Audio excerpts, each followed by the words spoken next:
Juan 18, 36 al 37.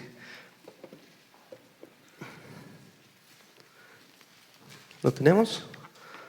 Vamos a dar lectura a una voz. Dice así: respondió Jesús: mi reino no es de este mundo. Si mi reino fuera de este mundo, mis servidores pelearían para que yo no fuera entregado a los judíos, pero mi reino no es de aquí. Le dijo entonces Pilato: ¿luego eres tú rey?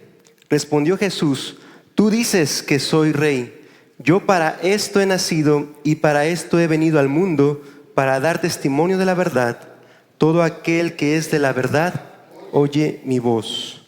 Todo aquel que es de la verdad, oye mi voz. Oremos. Gracias, Padre, te damos en esta mañana porque nos das el privilegio y la dicha de estar en tu casa para venir a alabarte, ofrendarte y exaltarte en nuestras vidas y reconocerte, para aprender tu palabra y aplicarla a nuestras vidas. Enséñanos tu palabra, Señor. Te pedimos que tu Espíritu Santo sea nuestro Maestro, quien nos guíe a la verdad de tu palabra. Enséñanos a discernir la verdad de la mentira y que vivamos para tu gloria. Te lo pedimos por Cristo Jesús. Amén. Amén. Pueden sentarse, hermanos. Este versículo es muy hermoso. Dice nuestro Señor Jesucristo que Él había venido para dar testimonio de la verdad. Y Él dice: todo aquel que es de la verdad, oye mi voz. Todo aquel que es de la verdad, oye mi voz. Es por esto que nosotros, siendo seguidores de Jesucristo, debemos buscar la verdad en todas las cosas y no dejarnos guiar por las tradiciones de los hombres. Toda religión es cómoda, es bonita y romántica, ¿verdad? Hay fervor religioso ahí, hay un romanticismo, algo que impulsa a las personas a que estén tras esas cosas, ¿no? ¿Por qué? Bueno, pues porque es bonito, es cómodo y es romántico. Tiene ahí un sentimiento de romanticismo. Pero toda religión es inútil, ninguna religión salva. Nuestro Señor Jesucristo dijo en Lucas 16:15: lo que los hombres tienen por sublime delante de Dios es abominación. Entonces debemos de buscar la verdad de Dios y ser celosos de la verdad y buscarla, vivirla. Es por eso que como cristianos y seguidores de nuestro Señor Jesucristo no podemos afirmar la mentira de que Jesús haya nacido 25 de diciembre. Esa es una superstición, esa es una invención pagana que viene desde Génesis capítulo 10, cuando Nimrod, el primer poderoso en la tierra, estableció la idolatría en el mundo. Entonces, el Jesús de la Biblia no nació el 25 de diciembre. Dios aborrece el sincretismo, y el sincretismo es una mezcla entre lo que es de Dios, lo que es santo, y lo que es del diablo, lo que es pagano. En 2 de Reyes 17, 33 al 34, aquí tenemos una muestra de sincretismo terrible que sucedió en el mismo pueblo de Israel. 2 de Reyes 17. 2 de Reyes 17, 33 al 34 dice: temían a Jehová y honraban a sus dioses, según la costumbre de las naciones de donde habían sido trasladados. Hasta hoy hacen como antes, ni temen a Jehová, ni guardan sus estatutos, ni sus ordenanzas, ni hacen según la ley y los mandamientos que prescribió Jehová a los hijos de Jacob, al cual puso el nombre de Israel. Entonces, hicieron esa mezcla. Las 10 tribus del norte, las tribus de Israel, que Jeroboam apartó de la tribu de Judá y de Benjamín, ellas se fueron tras la idolatría, y Dios trajo al rey de Asiria a conquistar esa tierra, y ellos fueron desterrados de su tierra y fueron llevados en esclavitud. Y entonces el rey de Asiria trajo gente de todos los lugares de las naciones del norte y del oriente. Dice aquí en versículo 29: pero cada nación se hizo sus dioses y los pusieron en los templos de los lugares altos que habían hecho los de Samaria, cada nación en su ciudad donde habitaba. Los de Babilonia hicieron a Sucot-Benot, los de Cuta hicieron a Nergal, y los de Amad hicieron a Sima. Los sabeos hicieron a Nisbas y a Tartac, y los de Sepharvaim quemaban sus hijos en el fuego para adorar a Adramelech y Anamelech, dioses de Sepharvaim. Temían a Jehová e hicieron del bajo pueblo sacerdotes de los lugares altos que sacrificaban para ellos en los templos de los lugares altos. Temían a Jehová y honraban a sus dioses. Entonces aquí inicia la religión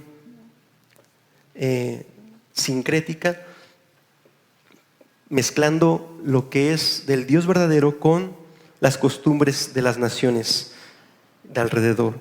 Y esto, Dios aborrece esto. Mezclar la verdad con un poquito de mentira trae muerte, y no debemos tomar un bonito altar pagano y borrar el nombre de ese Dios falso para inscribir sobre él el nombre del Dios verdadero. Eso es abominación, y es en lo que se ha especializado la iglesia romana, en cristianizar todo el paganismo, poniéndoles nombres cristianos, ¿verdad? Y de esa manera entonces le echó agua bendita y dijo, pues ya está resuelto, ¿verdad? Pero quedaron esos altares, esas celebraciones paganas a los dioses falsos, y es lo que se celebra y se sigue celebrando hasta el día de hoy, 25 de diciembre. Veamos Deuteronomio 12, 1 al 3, por favor. Deuteronomio 12, 1 al 3.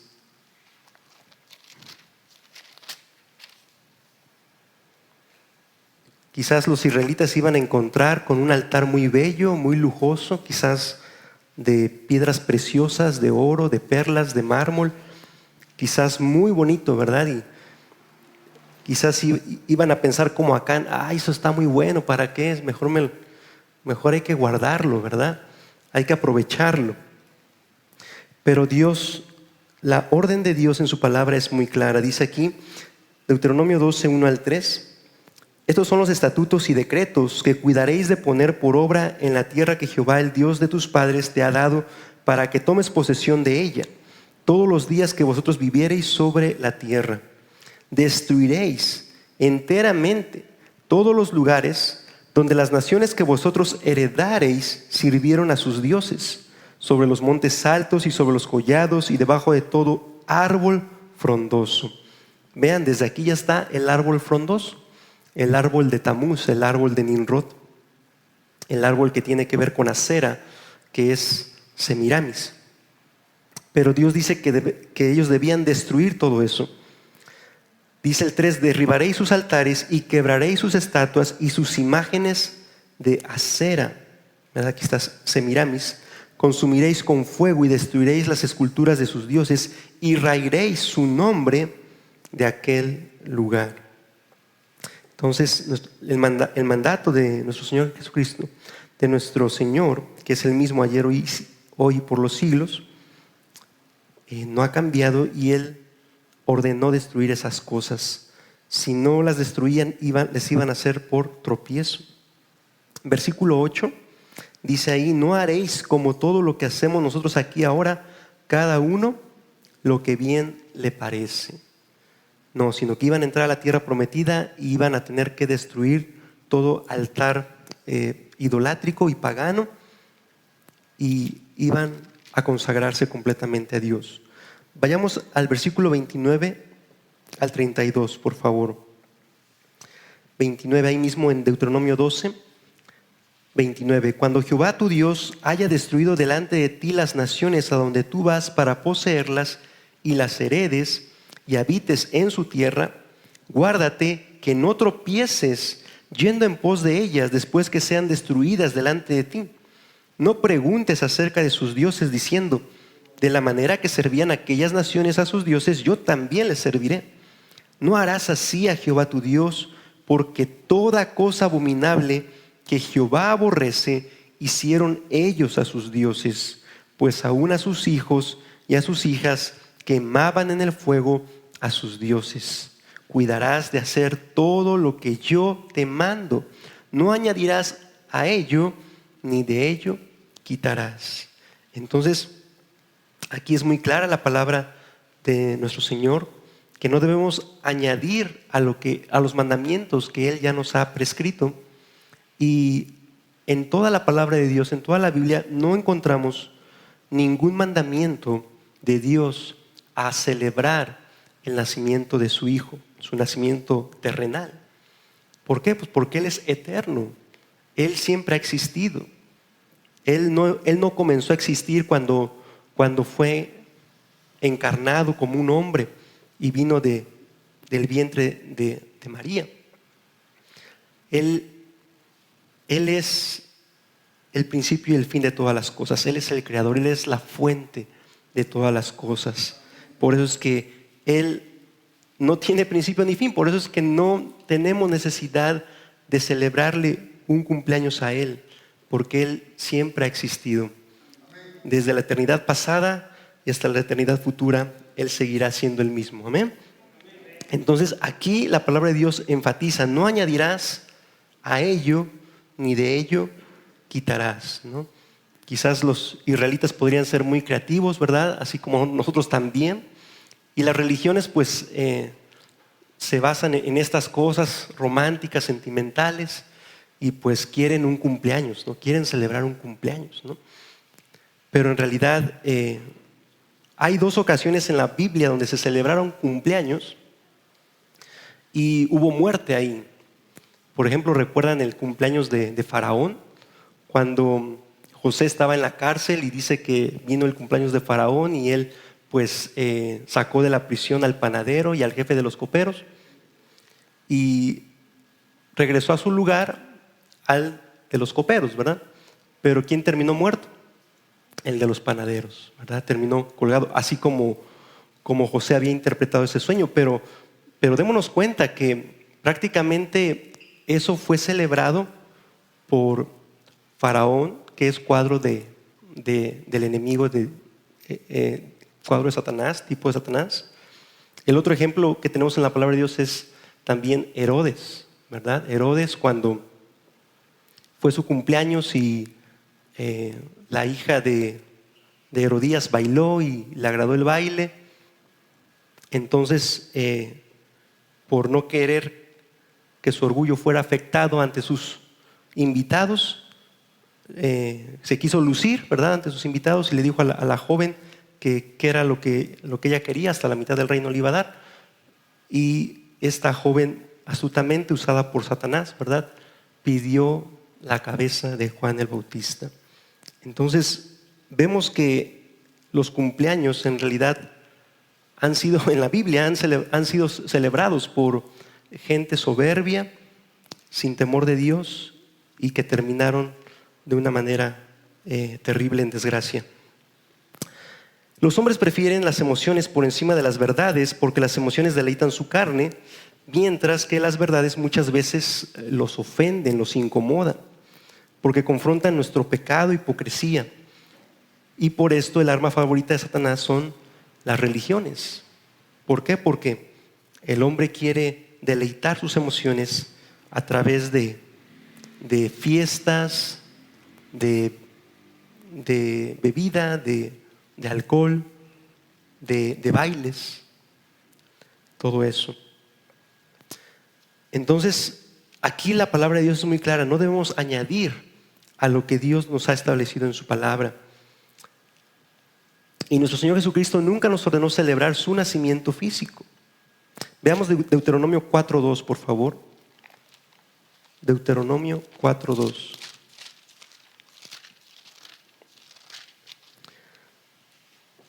Dice aquí también: no añadiréis a la palabra que yo os mando, ni disminuiréis de ella, para que guardéis los mandamientos de Jehová vuestro Dios, que yo os ordeno. Entonces, obviamente debemos obedecer, y Samuel dijo, ¿verdad? El profeta Samuel dijo que la obediencia es mejor que los sacrificios.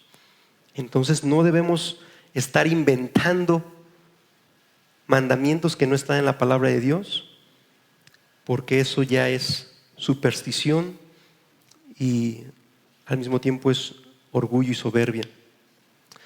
Proverbios 35 al 6, por favor. Proverbios 30, 5 al 6 dice: toda palabra de Dios es limpia. Él es escudo a los que en Él esperan. No añadas a sus palabras para que no te reprenda y seas hallado mentiroso, ¿verdad? Sin duda que por esta razón Dios de cierta manera como que ocultó la fecha precisa de su nacimiento físico. Eclesiastés 7:1, ahí adelantito, aquí lo dice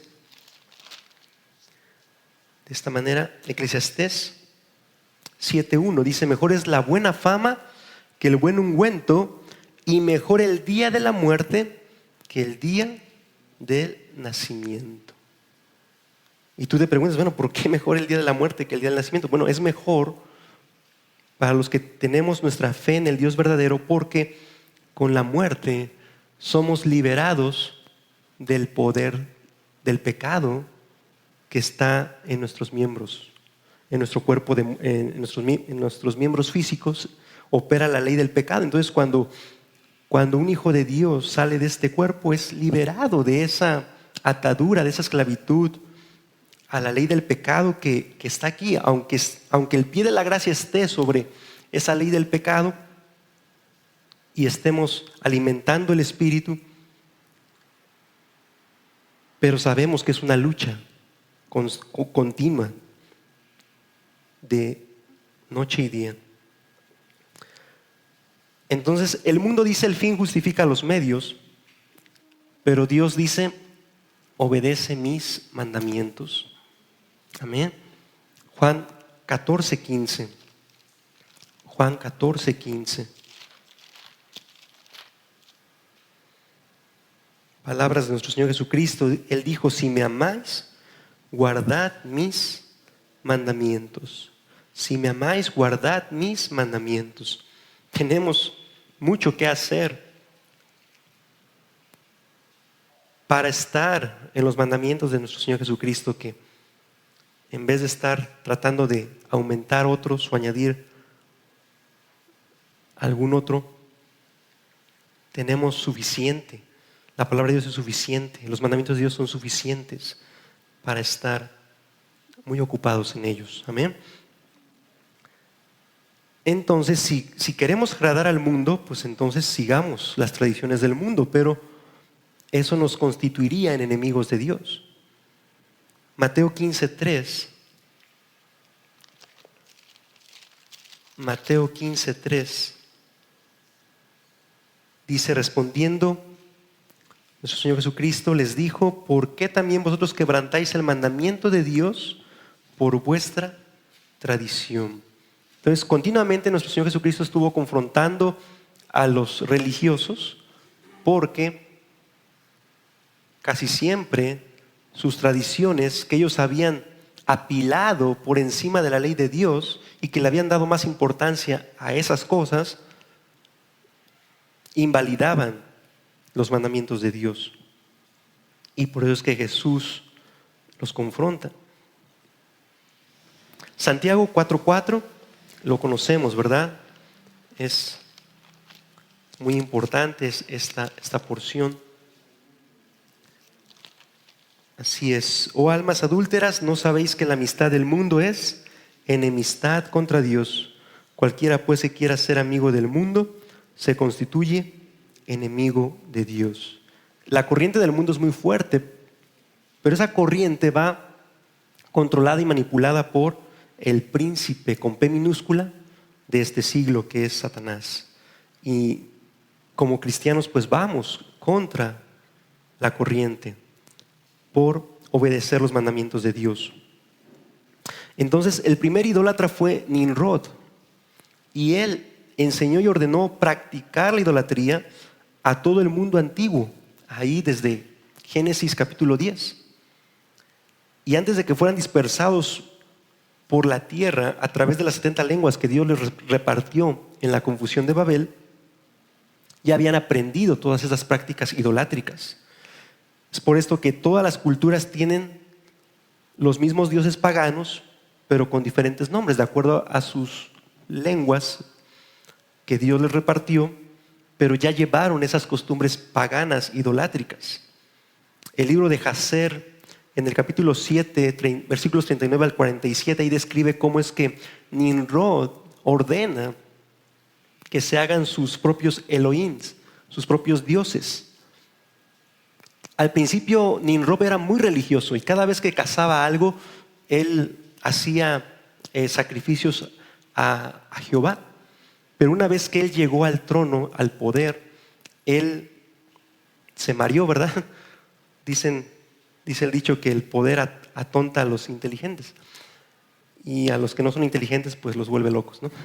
Entonces algo así le pasó a Nimrod. Perdió la cabeza cuando todos sus amigos y familiares y la gente de guerra que peleaba con él le dijeron, pues tú que siempre ganas las batallas, tú sé nuestro rey. Y a partir de ahí se volvió un tirano y a partir de ahí se ensoberbeció y empezó a hacer dioses falsos. Nimrod es el dios Sol Baal.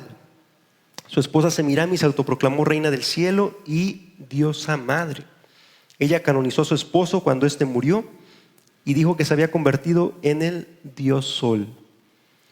Conociendo la promesa de Génesis 3:15, Semiramis dijo que había concebido por los rayos del sol, su esposo que ya estaba canonizado, y ella promovió la mentira de que su hijo Tamuz era el legítimo heredero del trono de Nimrod. Era ese niño Dios. Pero bueno, se dice que él murió como a la edad de 7 años por una bestia salvaje en el campo. Y en el lugar donde él fue sepultado nació un pino, en el que supuestamente reencarnó Tamuz. Y a partir de ahí vemos que el árbol frondoso de hoja perenne, en este caso el pino, como no muda sus hojas, sino que prácticamente durante todo el año está siempre verde, a partir de ahí se convirtió en símbolo de fertilidad y de poder y de autoridad. Y por esto es que se volvió el símbolo de Nimrod y al mismo tiempo de Tamuz. Ezequiel 8:13 al 15. Ezequiel 8:13 al 15. Aquí menciona la palabra de Dios específicamente este nombre de Tamuz. No aparece muchas veces en la Biblia, pero aquí sí aparece tal cual su nombre. Jeremías 8:13 al 15. Aquí Ezequiel, Dios le da esta visión a Ezequiel de todas las abominaciones que Jerusalén estaba llevando a cabo, ¿no? La primera abominación era la imagen del celo en la entrada. Esa imagen de Semiramis. Y Dios le dice, vuélvete aún, verás abominaciones mayores. La segunda abominación era que Ezequiel ve en el versículo 10, dice que ve toda forma de reptiles y bestias abominables y todos los ídolos de la casa de Israel que estaban pintados en la pared por todo alrededor.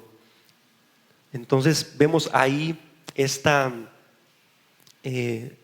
los reptiles, es decir, las serpientes aladas, como aquí en el tiempo de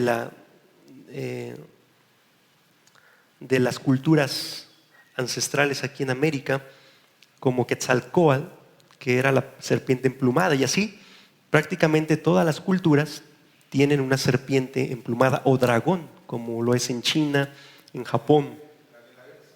La guelaguetza, también aquí en Oaxaca, ¿verdad? Está haciendo referencia a esa serpiente alada o dragón. Y aquí se menciona.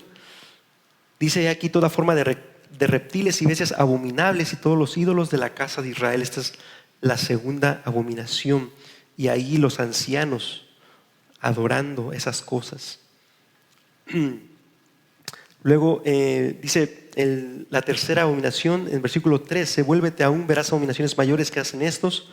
Y me llevó a la entrada de la puerta de la casa de Jehová que está al norte, y aquí mujeres que estaban allí sentadas endechando a Tamuz. Endechando a Tamuz. Entonces, esto se ve, la T de Tamuz viene desde los egipcios. Tienen en las momias que se han encontrado, en las esculturas que hay en las pirámides, se ven los grabados de la cruz de Tamuz con el báculo en forma de serpiente, que era lo que usaban los faraones. Entonces aquí vemos ambas cosas, tanto los reptiles abominables y los ídolos de la casa de Israel juntamente con Tamuz. ¿De dónde vino esto? Bueno, vino desde antes de la Torre de Babel, Génesis capítulo 10, desde Nimrod y Semiramis. Y versículo 15: luego me dijo: no ves, hijo de hombre, vuélvete aún, verás abominaciones mayores que estas. 16: y me llevó al atrio de adentro de la casa de Jehová, y aquí junto a la entrada del templo de Jehová, entre la entrada y el altar, como 25 varones, sus espaldas vueltas al templo de Jehová y sus rostros hacia el oriente, y adoraban al sol. Aquí está Nimrod, que aparece en el Antiguo Testamento como Baal, el dios sol, que también pasó a la cultura de los romanos como el sol invictus, y era lo que celebraban en la Saturnalia, los 12 días de fiesta para llegar al solsticio de invierno. Entonces vemos aquí Semiramis, la serpiente, Tamuz y Nimrod, las 4 abominaciones que vemos aquí en Ezequiel capítulo 8. Entonces vemos cómo es que esto en realidad permeó todo el mundo, todas las culturas del mundo, y es lo que hasta el día de hoy se sigue celebrando.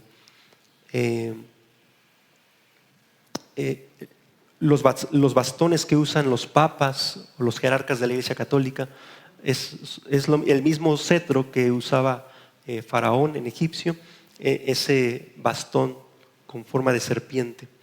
Y pues la cruz sigue siendo la misma T de Tamuz. Entonces, como Salomón dijo, no hay nada nuevo debajo del sol. Muy bien. Veamos Jeremías 44:15. Jeremías 44:15. Aquí aparece Semiramis, que nos da esta porción de la palabra de Dios, nos da mucha luz de cómo es que Semiramis sigue vigente hasta el día de hoy, ya no como Semiramis, sino como la Virgen María. Esa es la advocación que hoy en día se usa para Semiramis. Jeremías 44:15: entonces todos los que sabían que sus mujeres habían ofrecido incienso a dioses ajenos, y todas las mujeres que estaban presentes, una gran concurrencia, y todo el pueblo que habitaba en tierra de Egipto, en Patros, respondieron a Jeremías diciendo: la palabra que nos has hablado en nombre de Jehová no la oiremos de ti, sino que ciertamente pondremos por obra toda palabra que ha salido de nuestra boca para ofrecer incienso a la reina del cielo. Aquí estamos en Jeremías, 500 años antes de la venida de nuestro Señor Jesucristo. María todavía ni aparecía en la historia, pero ya había una reina del cielo, que es en realidad Semiramis. Dice: para ofrecer incienso a la reina del cielo, derramándole libaciones, como hemos hecho nosotros y nuestros padres, nuestros reyes y nuestros príncipes, en las ciudades de Judá y en las plazas de Jerusalén, y tuvimos abundancia de pan, y estuvimos alegres y no vimos mal alguno. Mas desde que dejamos de ofrecer incienso a la reina del cielo y de derramar libaciones, nos falta todo, y a espada y de hambre somos consumidos. Y cuando ofrecimos incienso a la reina del cielo y le derramamos libaciones, ¿acaso le hicimos nosotras tortas para tributarle culto, y le derramamos libaciones sin consentimiento de nuestros maridos? Entonces ahí el feminismo desatado, ¿verdad? Las mujeres gobernando a los hombres, el hombre no ejerciendo ninguna autoridad, y pues dejando, pues hagan lo que quieran mientras no me molestes, y cada quien hace su regalada gana, ¿no? Entonces vemos cómo es que la reina del cielo pues es como ese estandarte, ¿no?, de liberación femenina. Acera es una de las tantas advocaciones para referirse a la diosa falsa Semiramis, y por esto Dios dice en Deuteronomio 16, 21 al 22: no plantarás ningún árbol para Acera cerca del altar de Jehová tu Dios, que tú te habrás hecho. ¿Sí? Véanlo conmigo, Deuteronomio 16, 21, es muy, muy importante esta porción, porque ahí vemos la relación estrecha entre la reina del cielo y el árbol frondoso, el árbol de hoja perenne, el pino o el abeto. Deuteronomio 16, 21 al 22 dice: no plantarás ningún árbol para Acera cerca del altar de Jehová tu Dios, que tú te habrás hecho, ni te levantarás estatua, lo cual aborrece Jehová tu Dios. Entonces, aquí vemos el árbol y la estatua yendo de la mano, porque pues al principio fue ese árbol, ¿verdad?, de hoja perenne, pero después lo hicieron monumentos, estatuas de piedra, que es lo que se conoce como los obeliscos, que hoy en día están por todo el mundo, están en Turquía, en Washington, en Buenos Aires, en Egipto y en el Vaticano, ¿verdad? Ahí donde no debería estar, porque supuestamente la Iglesia Católica es cristiana, ahí está el paganismo, y es el más grande que hay, el símbolo más grande que hay ahí en ese lugar, en el mundo, es ahí en el Vaticano, la Plaza de San Pedro, que le llaman. Ahí está el obelisco más importante del mundo, imagínense. Entonces aquí vemos cómo es que el árbol y la estatua van de la mano, porque la estatua también hace referencia a ese símbolo pagano que es el obelisco, que en la simbología masónica significa el órgano viril de Nimrod. Entonces es realmente algo grotesco.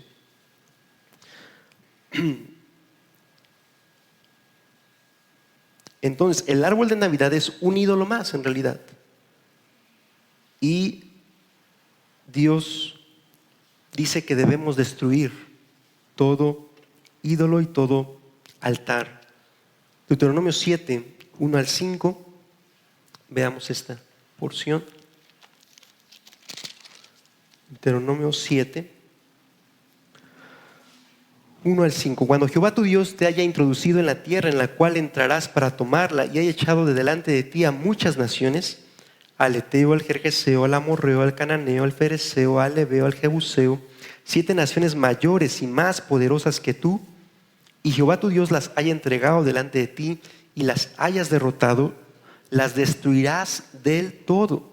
No harás con ellas alianza, ni tendrás de ellas misericordia, y no emparentarás con ellas. No darás tu hija a su hijo, ni tomarás a su hija para tu hijo, porque desviará a tu hijo de en pos de mí, y servirán a dioses ajenos. Y el furor de Jehová se encenderá sobre vosotros, y te destruirá pronto. Mas así habéis de hacer con ellos: sus altares destruiréis, y quebraréis sus estatuas, y destruiréis sus imágenes de acera, de Semiramis, y quemaréis sus esculturas en el fuego. Entonces vemos que tristemente esto fue lo que sucedió con Salomón. Sus mujeres desviaron su corazón de en pos de Jehová Dios. Entonces aquí la orden era muy clara: sus altares destruiréis, y quebraréis sus estatuas, y destruiréis sus imágenes de acera, y quemaréis sus esculturas en el fuego. Nuestro Señor Jesucristo no nació 25 de diciembre. ¿Puedes poner la imagen? Sí. Aquí tenemos es como una burla de, en realidad, el Jesús pagano no es el Jesús de la Biblia. El Jesús de la religión, que supuestamente aparece aquí, en realidad no es nuestro Señor Jesucristo de la palabra de Dios. Aquí esto en realidad es como una burla para hacer creer a los cristianos que en realidad nuestro Señor Jesucristo es igual a todos los anticristos de las religiones paganas de todo el mundo, ¿no? Y entonces aquí ponen a Hermes, a Buda, a Dionisio, Zaratustra, Krishna, Horus, Mitra, Heracles, Adonis y Tamuz, que es el original de todos estos. Todos estos son diferentes versiones de Tamuz en las diferentes culturas y quieren ahí decir que el Jesús de la Biblia también es uno más de todos esos. Pero en realidad este Jesús no es el Jesús de la Biblia, no es el Jesús verdadero, es el Jesús de la religión romana que obviamente Constantino hizo ese arreglo para complacer a todos y unificar su imperio, y de esa manera, desde que Constantino unió supuestamente el cristianismo con el imperio romano, entonces se pasó a celebrar el 25 de diciembre como el nacimiento de nuestro Señor Jesucristo. Pero en realidad no es nuestro Señor Jesucristo de la Biblia. Ese es el Jesús del paganismo, el Jesús falso. Así como los israelitas en Éxodo 32 que dijeron: mañana vamos a hacer fiesta a Jehová, ¿no? Y hicieron sus becerros de oro, y ellos siguieron llamando a Dios por su nombre, pero ya no. Dios dice que no, en realidad eso no era para él. Y la ira de Dios se encendió en medio de su pueblo, porque ellos, en realidad, ellos estaban pensando que solamente estaban cambiando al mediador. Bueno, como ya se fue Moisés, quién sabe qué le pasó, ya se tardó mucho, a lo mejor ya se murió. Entonces vamos a hacernos estos becerros de oro y ellos van a ser los mediadores entre nosotros y nuestro Dios Jehová. ¿De dónde aprendieron eso? ¿Por qué lo hicieron así? Ellos lo vieron muy natural. Ellos dijeron: bueno, pues aquí están estos ídolos, ¿verdad?, que nos van a conectar con nuestro Dios, ¿no? Y ellos supuestamente seguían llamando a Dios Jehová, pero vemos que Dios no estaba de acuerdo con lo que ellos estaban haciendo. Ellos estaban haciéndolo de una manera sincera, ¿no? Pero estaban sinceramente equivocados, porque nuestro corazón, como dice Jeremías 17:9, es engañoso y perverso. Entonces, así como el paganismo le llama a Jesús aquí es como la versión más actualizada de Tamuz, pero no es nuestro Señor Jesús de la Biblia. Entonces, ¿cuándo nació nuestro Señor Jesucristo si no nació 25 de diciembre?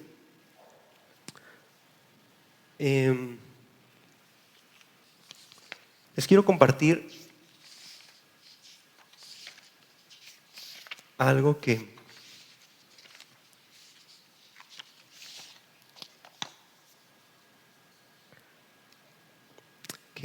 me ha llamado mucho la atención. Se dice que en 1603 el astrónomo Johannes Kepler estaba en Praga observando la conjunción de dos planetas, Saturno y Júpiter, que se producía en la constelación de los peces. Mientras él se afanaba por calcular sus posiciones, Johannes Kepler dio con un escrito del rabino Abarbanel, en el que se afirmaba que el nacimiento del Mesías debió de haber producirse precisamente en esas circunstancias cósmicas.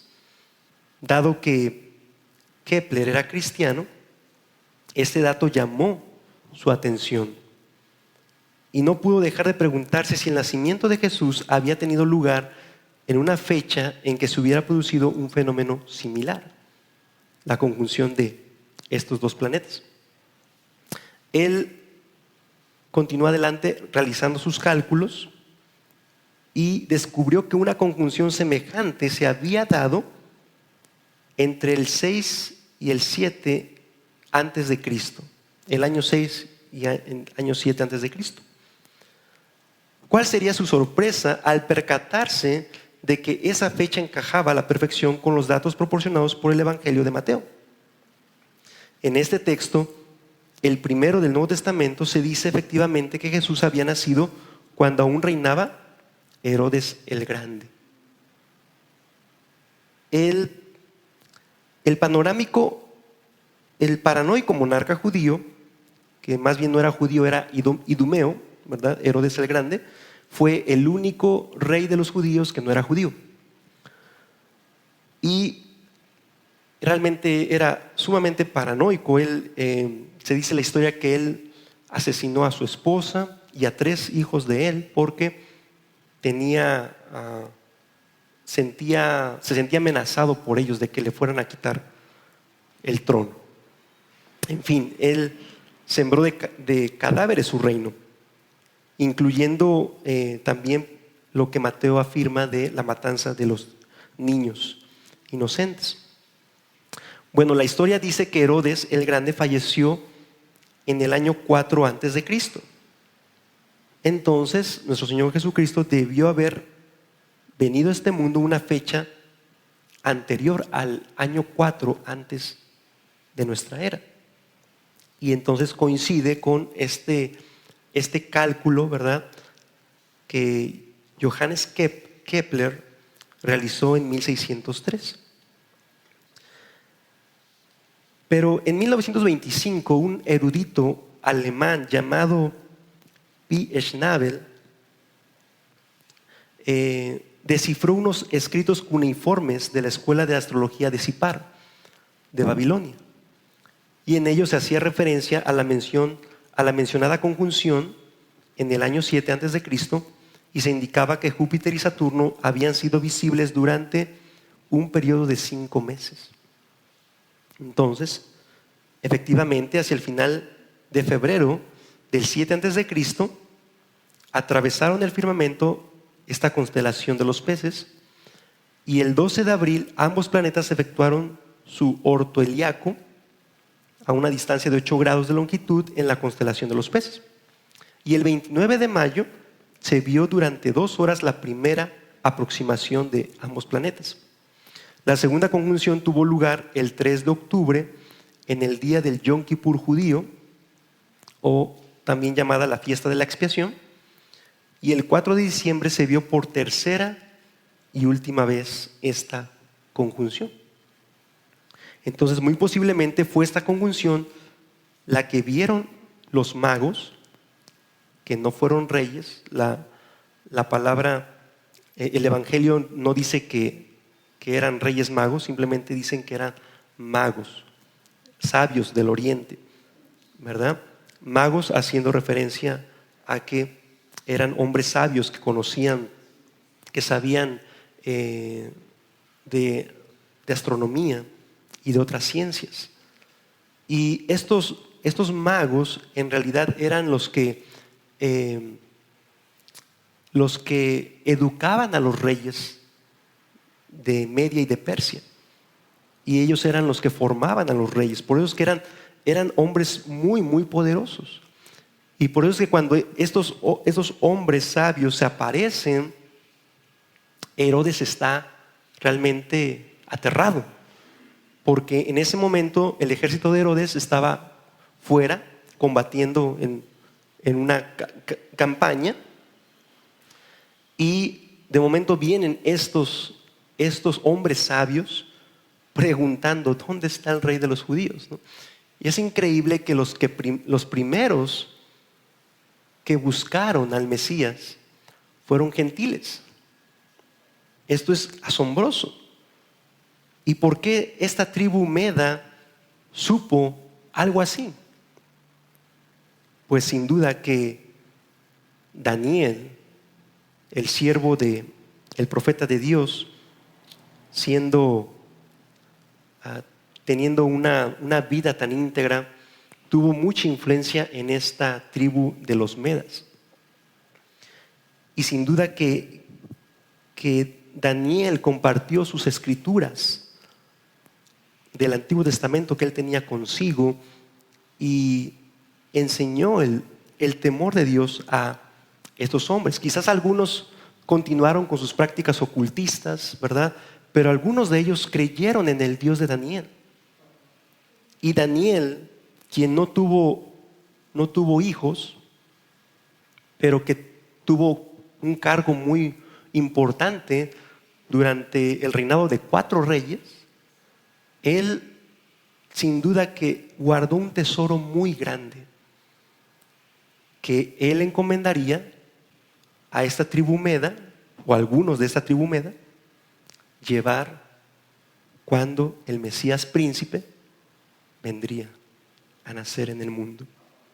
Entonces vemos que esta conjunción sin duda que fue lo que los magos pudieron ver en el oriente y que los atrajo a hacer ese viaje de aproximadamente 1000 kilómetros. Y obviamente no nomás iban a venir 3 ahí como que perdidos, como que dando un paseo, no. Ellos traían una escolta, gente armada, traían el tesoro de Daniel para llevarlo a su destino, hacia el Mesías príncipe. Entonces esa tribu meda contaba con conocimientos astronómicos. Y una vez más los datos encajan con el Evangelio de Mateo y explicarían la manera en que los hombres sabios pudieron ver esa estrella y seguirla durante meses hasta llegar a la tierra de Israel. La misma se habría aparecido en diversas ocasiones, la primera vez llamando su atención y la última vez indicándoles dónde estaba el niño, el Mesías príncipe. De esa manera, por lo tanto, Jesús habría nacido aproximadamente en el año 7, en el mes de octubre del año 7 antes de Cristo. Entonces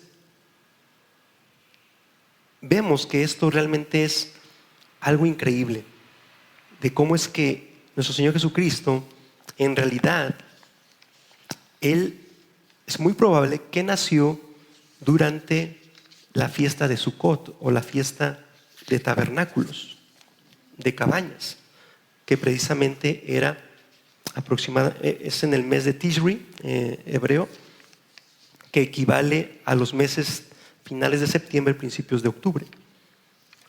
Y bueno, para eso también tenemos lo que la palabra de Dios nos dice acerca del sacerdocio de Zacarías, que él era de la clase de Abías, ¿verdad? Y haciendo esos cálculos, entonces concuerdan y confirman que sin duda fue durante esa fiesta de tabernáculos. La fiesta de tabernáculos era también conocida como la fiesta de la cosecha, a la salida del año, en el mes séptimo del calendario hebreo, que equivale entre septiembre y octubre. Veamos Isaías 9:1, por favor. Isaías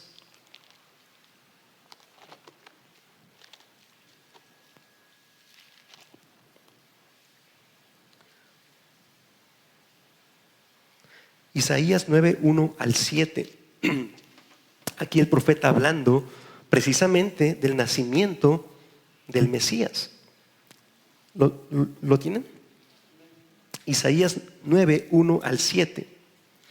Dice: mas no habrá siempre oscuridad para la que está ahora en angustia, tal como la aflicción que le vino en el tiempo que livianamente tocaron la primera vez a la tierra de Zabulón y a la tierra de Neftalí, pues al fin llenará de gloria el camino del mar de aquel lado del Jordán, en Galilea de los gentiles. El pueblo que andaba en tinieblas vio gran luz. Los que moraban en tierra de sombra de muerte, luz resplandeció sobre ellos. Multiplicaste la gente y aumentaste la alegría. Fíjense esta frase: se alegrarán delante de ti como se alegran en la siega. Aquí vemos cómo es que el profeta está hablando del nacimiento del Mesías y hace lo liga con la temporada de la cosecha al final del año. Se alegrarán delante de ti como se alegran en la siega, como se gozan cuando reparten despojos, porque tú quebraste su pesado yugo y la vara de su hombro y el cetro de su opresor, como en el día de Madián. Porque todo calzado que lleva el guerrero en el tumulto de la batalla y todo manto revolcado en sangre serán quemados pasto del fuego. Porque un niño nos es nacido, hijo nos es dado, y el principado sobre su hombro, y se llamará su nombre admirable, consejero, Dios fuerte, Padre eterno, príncipe de paz. Aquí príncipe con P mayúscula, porque es el príncipe de los ejércitos de Jehová. Príncipe de paz. 7. Lo dilatado de su imperio y la paz no tendrán límite sobre el trono de David y sobre su reino, disponiéndolo y confirmándolo en juicio y en justicia desde ahora y para siempre. El celo de Jehová de los ejércitos hará esto. ¿Qué es lo que iba a hacer? Y la encarnación del Hijo de Dios como hombre, 100% hombre, pero al mismo tiempo 100% Dios. Pero el versículo 3 es revelador, ¿verdad? Es clave, porque dice: multiplicaste la gente y aumentaste la alegría, se alegrarán delante de ti como se alegran en la siega. O sea, la fiesta que más gozo y alegría de las 7, porque son 7 fiestas, ¿verdad? Era esta fiesta, la fiesta de la cosecha a la salida del año, la fiesta de Sukkot, que también se traduce como la fiesta de cabañas o tabernáculos. Veamos Éxodo 23, por favor. Éxodo 23, 14. Éxodo 23, 14 al 16. Aquí se mencionan las 3 fiestas más importantes. De las 7, las 3 más importantes. Y estas eran a las que todo varón tenía que subir sin excusa ni pretexto. Subir a adorar. Es por esto que, sin duda, que José no tuvo que emprender un viaje especial para cumplir con el censo de Augusto César, porque de por sí él tenía que subir 3 veces al año a Jerusalén y le quedaba cerca pasar por Belén, que era de donde él era originario, ¿no? Éxodo 23, 14 al 16 dice: 3 veces en el año me celebraréis fiesta. La fiesta de los panes sin levadura guardarás. Es la fiesta de la Pascua. 7 días comerás los panes sin levadura, como yo te mandé, en el tiempo del mes de Abib, porque en él saliste de Egipto, y ninguno se presentará delante de mí con las manos vacías. También la fiesta de la siega, los primeros frutos de tus labores que hubieres sembrado en el campo. Y la tercera fiesta dice: la fiesta de la cosecha a la salida del año, cuando hayas recogido los frutos de tus labores del campo. 3 veces en el año se presentará todo varón delante de Jehová el Señor. Entonces esas eran las 3 fiestas a las que no debía de faltar ningún varón. De 20 años arriba, todos tenían que presentarse delante de Jehová su Dios. El Dios del universo es realmente asombroso. ¿Cómo es que Él tomó un tabernáculo, es decir, un cuerpo de hombre, precisamente durante la fiesta de tabernáculos, para habitar entre los hombres? Como Pablo hace esta comparación de nuestro cuerpo humano como una suca, como un tabernáculo, como una morada temporal. Segunda de Corintios 5, 1 al 4.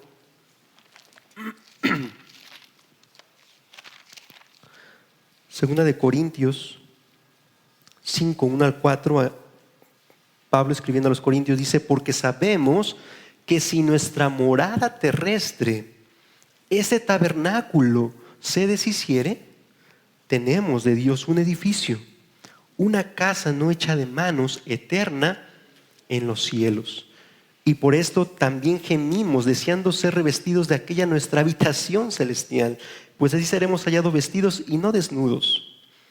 Porque asimismo los que estamos en este tabernáculo, este cuerpo de muerte, gemimos con angustia, porque no quisiéramos ser desnudados, sino revestidos, para que lo mortal sea absorbido por la vida. Entonces aquí Pablo hace esa comparación de este cuerpo físico con una morada temporal, con un tabernáculo.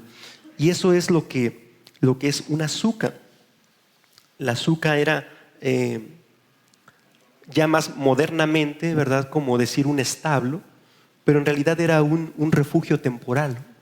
Un refugio temporal. Entonces, si nuestro Señor Jesucristo nació durante la fiesta de Sucot, Él no tuvo que estar en un establo con animales malolientes, sino que como todos estaban celebrando la fiesta de tabernáculo, sin duda que José hizo una suca, un tabernáculo, una morada temporal, para que ahí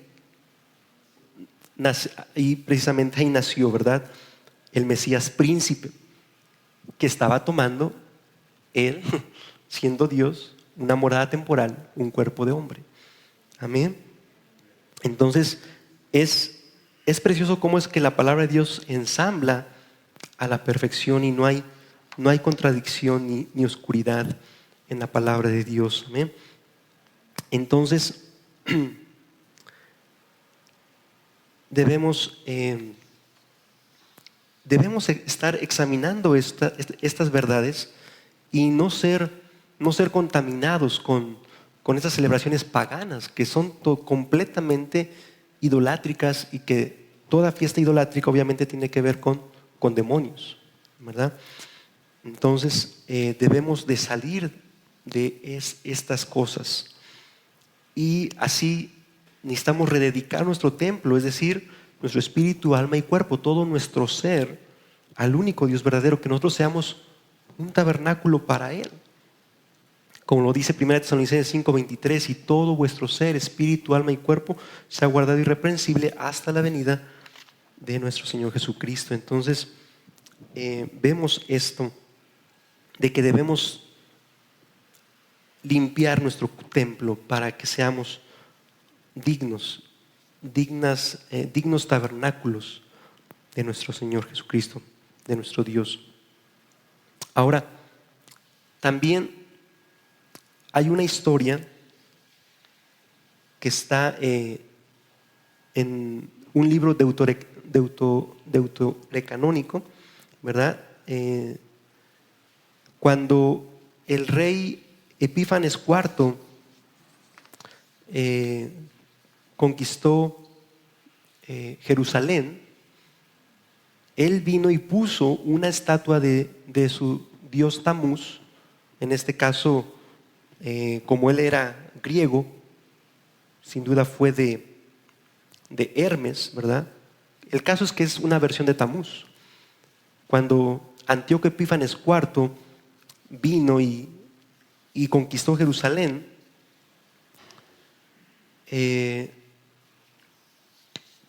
trajo una estatua de su Dios y la puso ahí en el templo, y profanó el templo y sacrificó un cerdo en el altar. Entonces se levantaron hombres valientes dirigidos por un hombre llamado Judas Macabeo y sus hermanos, finalmente pelearon, tomaron las armas y recuperaron el templo de Jerusalén y lo volvieron a dedicar a Dios después de que este rey, Antíoco Epífanes IV, lo había profanado, adorando a sus dioses paganos, sacrificando cerdos y animales impuros en el templo del Dios de Israel. Eso está en el libro de Primera de Macabeos 4, 36 al 61. Y ahí narra cómo es que ellos, al recuperar el templo, limpiaron, sacaron toda la inmundicia, y una vez que estuvo limpio, hicieron una fiesta de rededicar el templo al Dios de Israel. Entonces ellos lo recuperaron y lo rededicaron precisamente en el mismo tiempo y en la misma fecha que lo habían profanado los paganos, en el día 25 de diciembre del año 148 antes de Cristo. Fue cuando aconteció este evento de que Judas y los macabeos recuperaron el templo, pero fue ahora sí que precisamente en esa fecha, 25 de diciembre del año 148 antes de Cristo.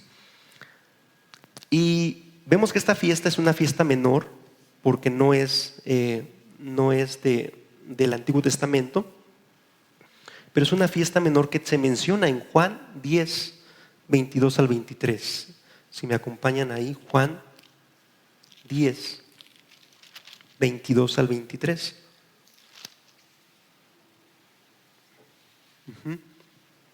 Y aquí vemos cómo nuestro Señor Jesucristo participó de esta fiesta menor llamada Hanukkah, en hebreo Hanukkah, que se traduce como la fiesta de la dedicación o la fiesta de las luces. Juan 10, 22 dice: celebrábase en Jerusalén la fiesta de la dedicación, era invierno, y Jesús andaba en el templo por el pórtico de Salomón. Entonces vemos cómo es que nuestro Señor Jesucristo participó de esta fiesta.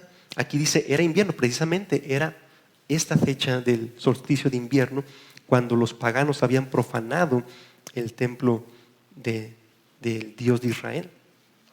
Entonces aquí menciona Juan, era invierno, o sea, exacto, cuando ya entra el solsticio de invierno, era esta fecha.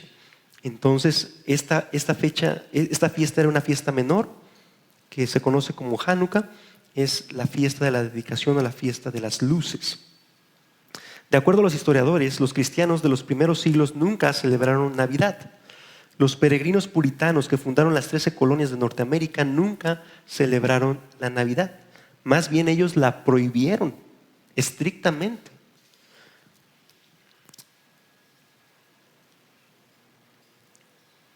Hay un anuncio que ellos dieron el 11 de mayo de 1659 en la bahía de Massachusetts. Ellos pusieron este anuncio. Dice: para la gran deshonra de Dios y ofensa de otros, es por lo tanto ordenado por esta corte y su autoridad que cualquiera que sea hallado observando cualquier o tal día como Navidad o semejante, ya sea por evitar trabajo, hacer fiesta o cualquier otra manera, que al descubrir tal conducta, cada persona cometiendo tal ofensa pagará por cada ofensa 5 chelines como multa al condado de la colonia de la bahía de Massachusetts. Esto sucedió el 11 de mayo de 1659 y vemos cómo es que los puritanos, los fundadores de las 13 colonias de Norteamérica habían prohibido esta fiesta porque ellos sabían de dónde venía. Era una superstición papal, una invención pagana completamente, que le habían echado agua bendita, pero que en realidad no tenía nada que ver con los mandamientos de Dios. Entonces ellos hicieron esta distinción prohibiendo esta celebración pagana. En el siglo V la Iglesia romana ordenó que fuera celebrada para siempre en el día de la antigua fiesta pagana del nacimiento del dios Sol Invictus, lo que se conoce como la Saturnalia. Y fue a partir de ahí, del siglo V, pero tanto la iglesia primitiva como los puritanos vemos que no no celebraron esta fiesta pagana que promueve el sincretismo religioso, que es sumamente engañoso y mortal. Entonces,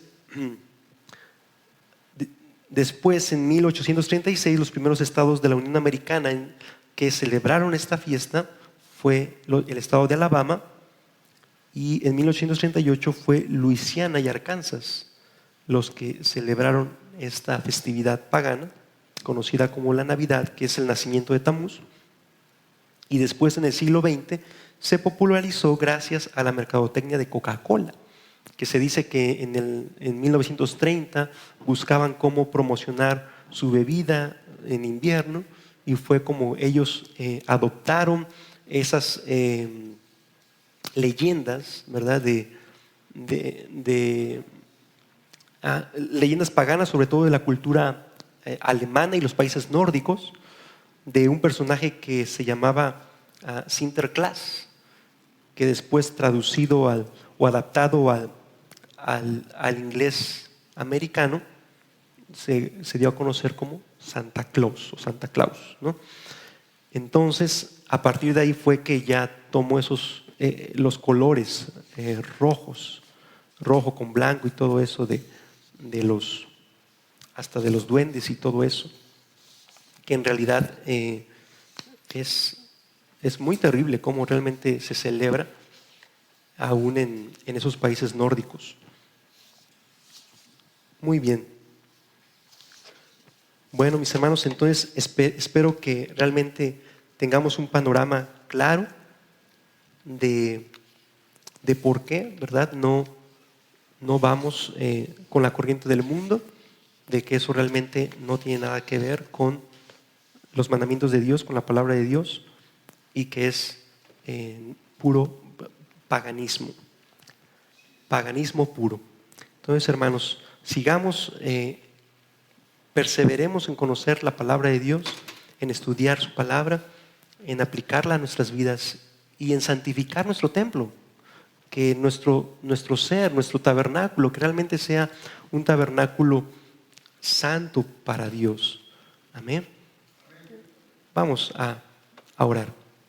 Acompáñenme. Gracias, Señor, te damos por tu palabra, oh Dios, que es preciosa, que es sin error, que es perfecta, que nos da tanta luz para no ser engañados por las tradiciones engañosas, mentirosas y paganas del mundo. Ayúdanos, oh Dios, a rededicarnos a ti, así como los macabeos rededicaron el templo una vez más a ti. Que nuestro templo no sea manchado por ese romanticismo religioso y sentimental de este espíritu navideño, que verdaderamente es un espíritu de depresión, de muerte, de violencia, de vicio, de alcohol, de tantos males que se desatan en estas fechas. Ciertamente son fechas muy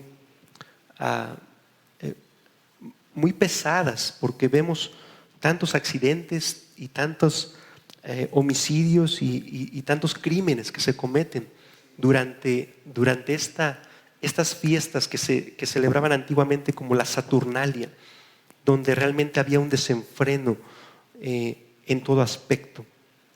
Oh Señor, que nosotros no nos embriaguemos con nada, con ningún vino, con nada que el mundo nos quiera ofrecer, sino que nos llenemos de tu Santo Espíritu, que realmente seamos llenos de tu Santo Espíritu, gobernando todo nuestro ser, espíritu, alma y cuerpo, y que podamos vivir para tu gloria, para tus propósitos, para tu misión, para ser esos canales de bendición a todos los pueblos de la tierra.